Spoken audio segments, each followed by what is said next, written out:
Hey guys, just to let you know, this lesson is in collaboration with Flip Academy, a free online platform for all of your GCSE, A-Level, IB and CBSE revision, out now on web at www.flip.academy, and also as an app for Apple, iOS and Android.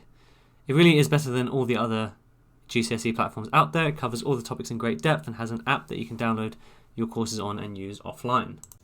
Hello and welcome back to Flip Academy. Today we're going to be going through the second part of differentiation, so this is in your paper 2 and paper 3. So, first of all we need to know the derivatives of e to the x, ln x, sin x, cos x and tan x. So, let's go through what some of these mean. So, with a lot of these we're actually going to have to use this kind of notation. Okay. So what this means is that e to the power of some function. So I will give examples for all of these, so don't worry too much about it. But just so you know, this is just something with x in it. So it could just be x, could be x squared, could be 2x plus 4, could be whatever. And then when you differentiate it, something quite interesting happens. What happens is you differentiate whatever's in the power, and then you times it by the exact same thing. Okay, so as an example, let's say we had y is equal to e to the x squared, then dy by dx. All you'd need to do is you differentiate x squared, which is 2x, so you just write the 2x down, and then you write the exact same thing again. Nice and easy. So, the next one we have is ln x, so I'm going to actually write this as ln f of x. And this one's also quite interesting. When you differentiate it, so I put that there, all it becomes is f prime x over the exact same thing again. So in this case it would be ln, sorry not ln, it would just be f of x. So as an example, the kind of common one that you'll get is y equals ln x. So then dy by dx would just be differential of x is 1 over the original. So you may notice that if you had something like x squared, you'd also end up with 1 over x, and same with like 2x squared and etc. You'd end up with very similar looking things to this. So a lot of the time it does just equal 1 over x or 2 over x, but you do need to make doubly sure that if you differentiate that and put it on top of its original form, it would look like that. Now sin and cos are ones that get confused quite a bit, so let's kind of go through what those are. And again, I'm going to put sin f of x. Now, chances are in your exam you'll just have something like sine of x or cos of x, but I'm still going to put the f of x just so that on the off chance that you get a question where there is something that's more substantial in the brackets, you'll know how to deal with it. And once again, what we have if we differentiate this is, once again we differentiate what's on the inside, so in this case it'd be f prime of x, and instead of sine it goes to cos, and again it would still have the f of x in there. Okay, so as an example, let's take, again I'm not going to make these examples too tricky, just so you can see. Let's say it's x squared, then dy by dx would just equal 2x cos x squared. Fairly standard, right? And with cos x,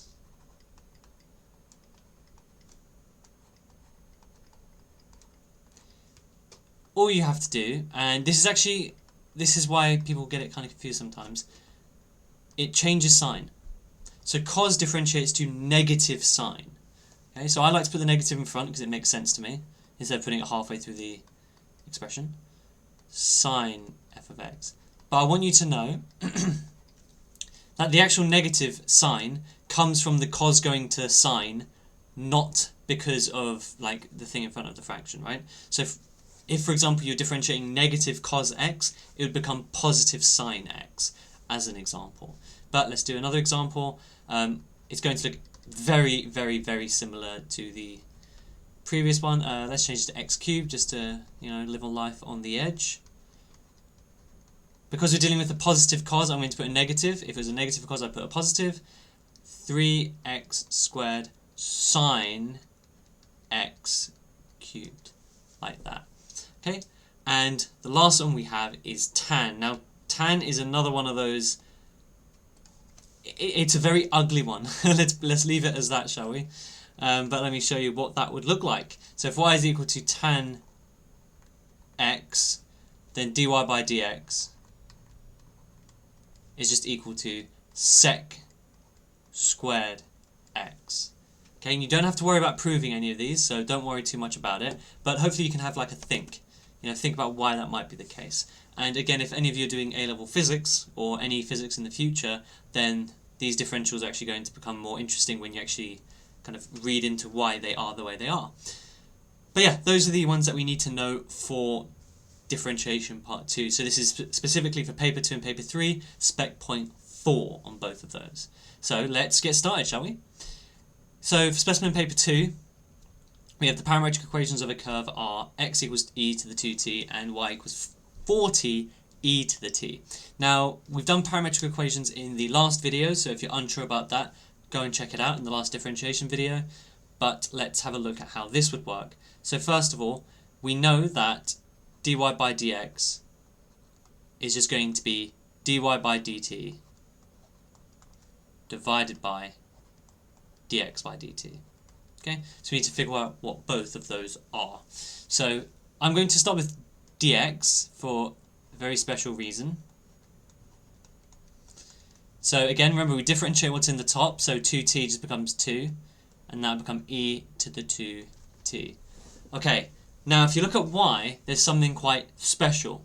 We have 4t times e to the t. Now this is actually a product.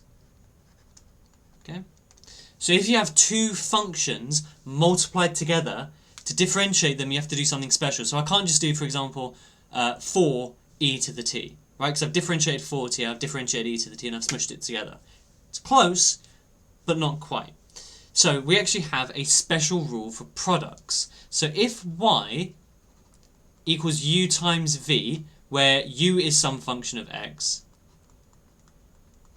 and v is some function of x, so in this case it's a function of t, then if we want to differentiate it, all we need to do is essentially cross multiply. So what I mean by, I'm going to show you what I mean by that. It might not make 100% sense yet, but you take the normal function u and you times it by dv by dx, so the differentiated version of v, and then you plus the undifferentiated version of v times the differentiated version of x, of u.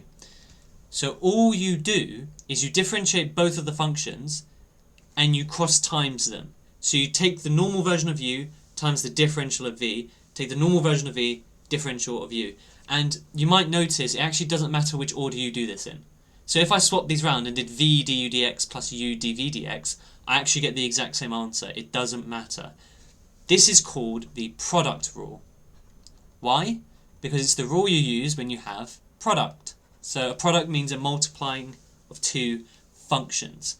So keep in mind, although I've said that the order doesn't matter here, there's another rule we're going to come up to in a second where it does matter. The order does 100% matter.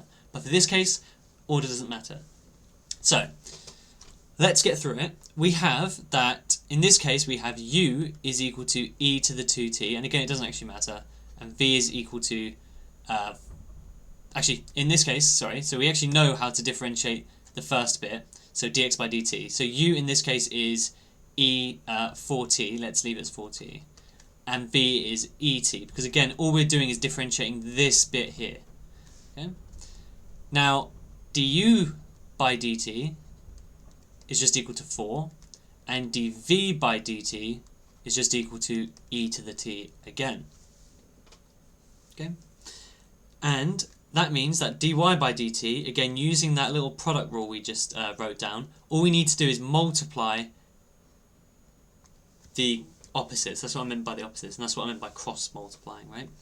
Again, it doesn't matter which order you do it in, but I'm going to do u dv by dt, like I've written up here. So that's going to be 4t e to the t plus 4e to the t. So now I have dy by dt, I have dx by dt, so let's substitute it into our formula. So dy by dx equals dy by dt, so we'll write this one on top. And now from here, it's all algebra, and algebra is our favourite, right? 2e to the 2t, so what I'm going to do first is I'm going to cancel out these values. And then what I'm going to do is I'm going to factorize out an e to the t from the top, and I'm also going to write that this, again, depends on how well you know your rules of indices when it comes to exponentials, but e to the 2t is the same as e to the t squared. Okay? So be aware of that, because it's e to the t times e to the t. So I'm going to also rewrite that as well. So I'm going to factorize out the e to the t first. So we have e to the t, and I'm going to factorize out the 2, because that's common between both. And we have t plus 1 over e to the t squared. Now, if I have a look at the answer, which they already told me, I have the t plus 1, I have the 2, and I have the e to the t, but it's squared. But if you have a look, e to t on top, e to squared here, means we've got the 100% correct answer. So throughout the whole process, it's good, at least once you've subbed it in, obviously, not from the beginning, but when you sub in dy by dx, keep having a look at what the answer is and seeing if you're moving towards it or not. Now, if you're unsure, just keep going, keep factorizing stuff out, keep cancelling stuff out. But if you can see, hang on, I'm a bit closer, then you know you're on the right track. It gives you that extra bit of motivation that you can use to keep moving forward. Then it says find the equation of the normal to the curve at the point where t equals 0. So remember, when you have a normal, you need two things. You need a coordinate and you need the gradient, okay? So let's find the coordinate first. So when t equals 0, right, x is equal to e to the 2t, so x is going to equal e to the 2 times 0, so that'd be e to the 0, and anything to the power of 0 gives me 1, so the x coordinate is 1, and y is equal to 4t e to the t, so we already know that's going to be 0, right? So 4 times 0 e to the 0 would just be 0. So our coordinate that we're going to use is 1, 0. Now, when t equals 0, what does dy by dx equal? Well, that's a good question. dy by dx equals, so we have 2, 0 plus 1 over e to the 0. So that's 2 over 1, so it's 2, which means the gradient of the normal, which I'm just going to call, so I like to write normal on top and then just write m, will be minus a half. So y at the moment is minus a half x plus c. Now if we sub in our coordinates of x equals 1, y equals 0, we get 0 equals minus a half plus c. That is meant to be a c, it kind of looks like an L. So then c is equal to a half, which means y is equal to minus a half x plus a half. So as you can see with differentiation, one of the, at least from the previous videos that we've seen from me, they love to ask about equations of the normals or tangents, right? And it's the same as it always was from GCSE. The difference is working out the gradient. That's it. Beyond that, if you ever see a question, find the equation of the normal, you think, oh, that's GCSE, that's easy. Okay, but I need to find the gradient. Okay. Oh, we need to use the product rule. Okay, and then you can keep going from there, okay? So it is a little bit trickier, at least with the kind of dy by dx stuff. But if you notice, they do kind of handhold you a bit. They tell you to differentiate, then they tell you to do this. There was a time when they would just give you an 8-mark question saying, here's the parametric equation of the curve, find the equation to the normal. 8 marks. Because why? You have to differentiate, then you have to equal 0, and blah, blah, blah, blah. So, again, like, follow the steps, and remember that in any part, using the previous parts is almost guaranteed. Especially if it says hence. Yeah, that was it for that question. Differentiate products and quotients. Well, products, already done. You know, easy peasy, lemon squeezy, already gone through it. We used the product rule. Quotient. So what is a quotient? Well, a quotient is essentially when you have a function divided by another function. That's what we're going to call, that's the definition I'm going to use for now. And it's going to suit us perfectly fine for A-level maths. Right? So you have a function divided by another function. Now what do you need to do? Well, you're going to be using something really shocking, the quotient rule. I find that the rules for differentiation are named pretty obviously. With integration, they're named weird things because integration's weird. But all we need to do is use this rule. So this one, order does matter. And I'm going to give you a second to think about why it matters once I write the rule up, but then I'm just going to tell you it anyway. dy by dx would then equal, let's write it as b du dx minus u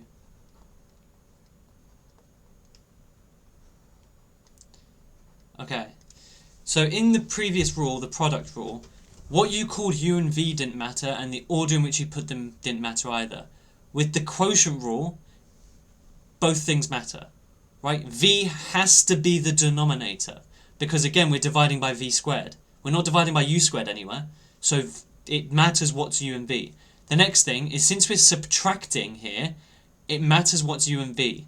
If I swap these around, right, and I had u dv dx minus v du dx, that's completely different, right? 1 minus 3 is different to 3 minus 1. Likewise, dividing by 3 squared is different to dividing by 1 squared. So in this case, order matters. So this is the rule that some students struggle with, but here's my advice. Practice, okay? Get out your textbooks, go online, go on Flip Academy, our website, everything, and do 1,000 questions, okay? Because then you just remember it. You won't need to do 1,000, you probably need to do like 5, if that, but you'll remember it, okay? And it'll be a lot easier. Now, if I read this question, we have equation of a curve is this. So it's a quotient because we have a function over a function. At the point on the curve with positive x coordinate p, the gradient is a half. Show that p equals. Now, when I look at this, that looks scary because I have no context. I don't know what that is. That's crazy, right? However, look, it says the gradient is a half. So what they're doing is they're subbing in the gradient equals a half into this equation to get p, which means I need the gradient. How do I find the gradient of a curve? Differentiate. Done. That's it. Okay? Use that logic. Gradient, curve, differentiate. I don't need to care about anything else. I don't care what p is. I don't care what the square root is. Just do that. So now let's label u and v are. So u is just 3x squared because it's the function on top. And v is x squared plus 4. Those aren't particularly tricky at the moment. And now we're going to work out what du dx is. So bring the power forward, so it's 3 times 2, which is 6x, take away 1 from the power, easy. Now dv by dx. Well, the 4 goes away, because remember, constants don't change with respect to x, so we just have 2x. Okay, that doesn't seem too bad, which means dy by dx is equal to v du dx, so x squared plus 4 times du dx, which is 6x. Again, putting that in the front might have been good, but either way it's completely fine. The order of multiplication doesn't matter, it's just addition, subtraction, and also, well, it's just subtraction and division. And that's times by dv dx, which is 2x. And that's all over v squared, so x squared plus 4 squared. Okay. So what I'm going to do first is I'm just going to expand the top. I'm not going to expand the brackets on the bottom yet, because I don't know if it will help me, okay? So I'm going to leave that. So 6x times x squared gives me 6x cubed. 6x times 4 gives me, so 6 12, 24x. Subtract 6x cubed, so those two things cancel out, and that's still over x squared plus 4 squared. Okay, I'm happy with that. That looks less scary than the other function we had was. Now, what does it say? Well, when x equals p, right, it tells me x equals p, then dy by dx equals a half. So why don't we sub that in and see what we can do? So scroll down a bit more. I'm going to write it over here. So we have 24p over p squared plus 4 squared is equal to a half. So first thing I'm going to do, without even thinking, is I don't like fractions. I'm going to times it up. So I'm going to times both sides by this p squared plus 4 all squared. Okay? And that's going to give me 24p equals a half p squared plus 4 all squared. Now, if I look at my answer, I don't have a half anywhere, but I have a 48p. I have a 24p here. Interesting. If I times both sides by 2, I now have one piece of the puzzle. Right? So I have that 48p. I should be very proud of myself. Now I'm going to expand the brackets. So, as you may know, this would equal p squared plus 4. P squared plus 4. Okay? So now I have 48p. Forget to close the bracket. P squared times p squared is p to the 4. 4p squared plus 4p squared is 8p squared. And then plus 16. Okay. So we've got that so far. Not bad. Now if I look at the answer, I'm going to start hyper-focusing on what this is. So, okay, I have a plus 16, but there's a minus 16 in the answer and a positive 48p. So I want a minus 16 from both sides, right? Because that makes it look more like the answer. And again, in this case, it's literally just trying to make one thing look like another. Okay. Now, here's the tricky bit. This denominator here is p squared plus 8. I have the 8, and I have p squared, and I have p to the 4. If I factorize p squared out, I will have p squared plus 8 in a bracket which I can divide over. So 48p.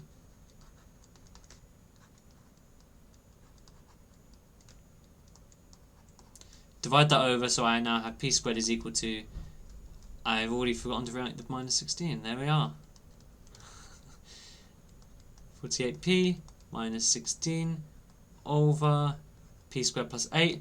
And then if I look at the answer again, the only difference is the square root. So let's just square root it.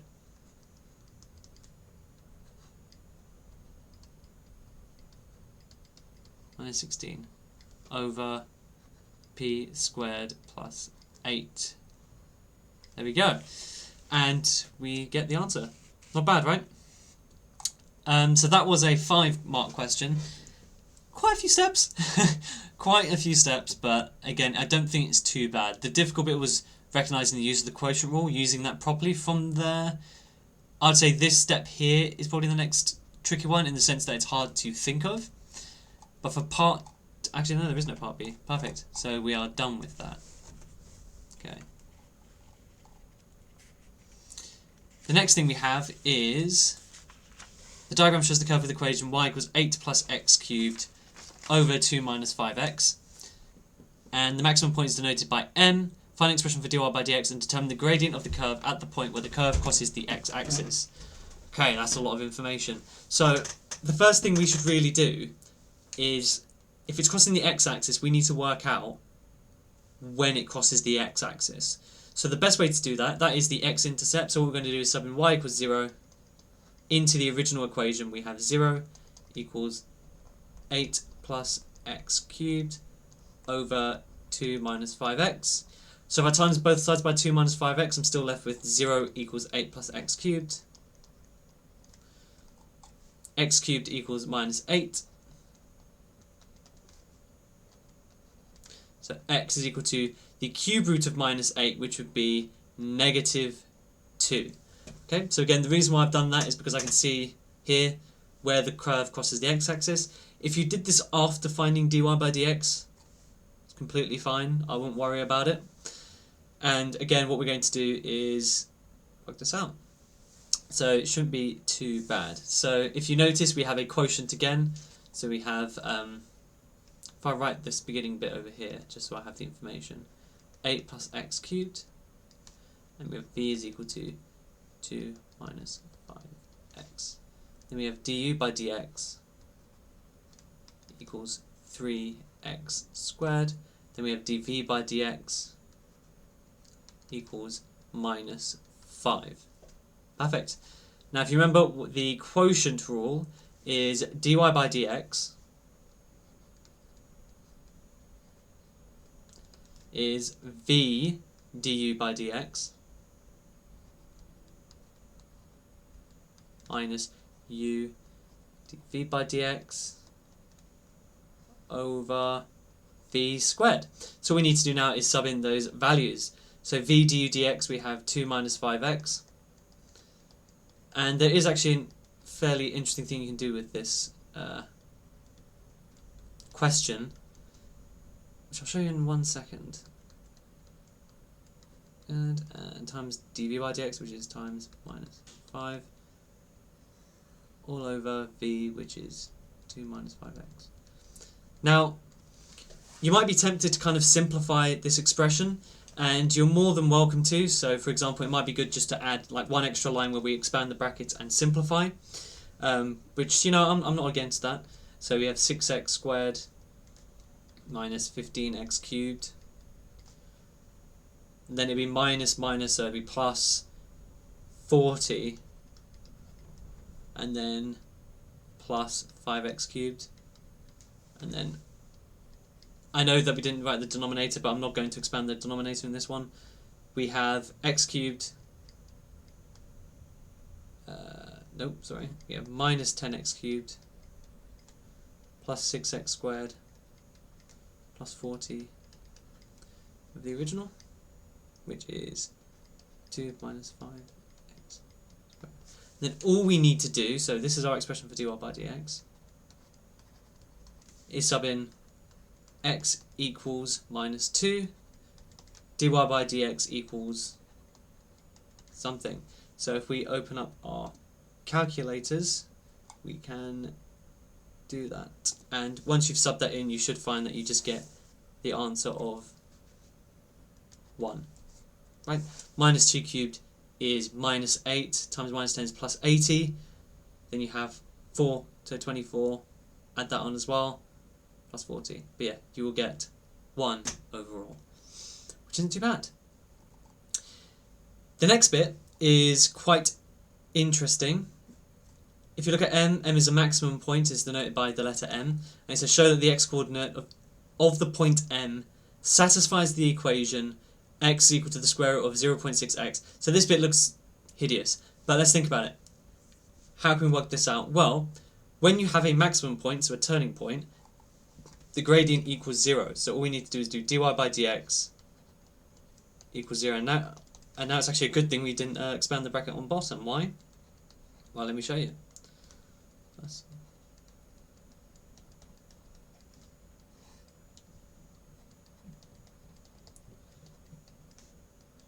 Cool. Now if we times both sides by the denominator, we have 0 times 2 minus 5x all squared. So we're just left with minus 10x cubed plus 6x squared plus 10 equals 0. So now it shouldn't be 10, it should be 40. Cool. So now what we need to do is make it look more like this. So first things first, I'm going to move the 10x cubed to the other side, because if you look, it might be a bit hard to see, but I can kind of see that this x is actually the x cubed. So if you want, actually, let's assume we didn't see that. If I divide through by 10, I can see I'm going to get 0.6 and I'm going to get the 4.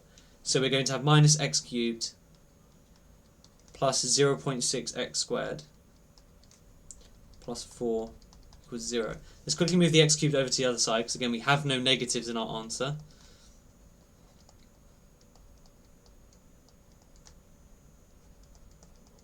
Okay, now to get this x here and this x to the minus 1, all they've done is they've divided through by x. That gives me x squared equals 0.6x plus 4 divided by x, which can be written as 4x to the minus 1. The last thing I did was square root it.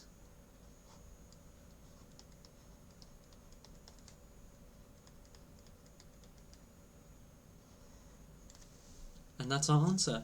And that is that for that question. So again, hopefully it's not too tricky. I hope you can see what it is. These rearranging questions can be a bit challenging, but just I like to think of it as like a problem solving, like a crossword or something like that. Just kind of think, how do I get there? What did they do to make it look like this? And trying to pattern recognize and stuff. And again, best way to train that is just to practice it. So go through as many questions as humanly possible and watch videos and do all of that fun stuff. The last question for today is one that's pretty interesting. So it's in the 2018 paper. I thought this was a really good question, really interesting, and it shows the kind of interconnectivity of all of the different topics in A-level maths, because they give you parametric equations, that's one topic. Find dy by dx, so differentiating parametric equations, that's another topic. Use algebraic division, another topic to show it can be written like this. 3 topics in one. Brilliant, perfect. So this is kind of like the synoptic part of it, and it's also kind of a thing where they need to make sure a certain number of marks are unseen questions. So they've never had this combination before. First time they had it, but again now they can use it in the future. Super interesting question, and I quite liked it actually. Quite like the look of it. So find dy by dx. Well, in this case, it's just parametric equations. So all we're going to do is work out what dx by dt is. This is quite easy. You know, bring the power forward, subtract 1 from it. Fairly easy. And dy by dt is 4t cubed minus 6t squared plus 8t minus 12. And to find dy by dx, we just divide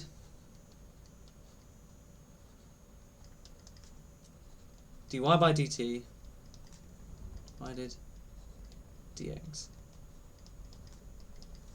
So we have 4t cubed minus 6t squared plus 8t is 12 all over 3t squared plus 6.